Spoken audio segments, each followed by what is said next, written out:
Kumbaga ako'y manghihimalay lang ng lettuce. Ako'y nanghihinayang dito sa lettuce sa pag-iwanan na ni Pastor. Ay kukunin ko pa rin. Alam nyo kapag naman nasa pagitan ng mga damoy, madamo na ang lettuce, nakatayo siya oh. At ayos na ayos pa oh. Kahit yan ay matanda na, maganda pa rin kainin ng kanyang dahon. Kaya kukunin ko na, pipitasin kong ganyan. At meron pa nga akong dahon ng kalabasang nakuha. Pero itong lettuce eh, ang sarap talagang kainin niya. Kahit ito ay magulang na siya at matanda na, halos kamuntik mamumulaklak na siya oh. Kita nyo oh, halos oh, ang gulang-gulang na niya. Pero ayos na ayos pa rin at talagang bulaklak na bulaklak. Kung gusto nyo na tayo ay makakain ng green na dahon, sabi nga ni Pastor, magsimula tayo sa lettuce. Kasi talaga ito hindi natin ina-sprayan. Oh, napag-iwan na talaga ng ito.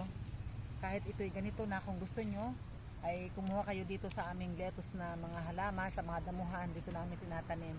Hindi katulad sa iba ay nasa magandang taniman. Pero kahit ganito to ay alam natin na organic ang ating lettuce. Pumunta pa tayo dun sa isa na medyo kalbo na ang ating lettuce, manghihimalay tayo.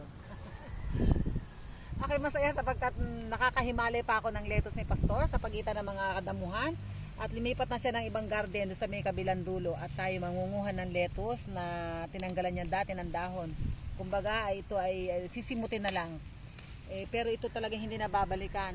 At ito ay nakuhanan na, naubos na, nakailang ani na ito ng lettuce. Pero ako ay nanghihinayang. Kaya subukan ninyo din na magtanim ng lettuce sa mga damuhan. At pag ito ay lumaki, ay organic na organic. Maraming pong salamat sa patuloy na pagsubaybay sa mga ka-natural ni Pastor Vito.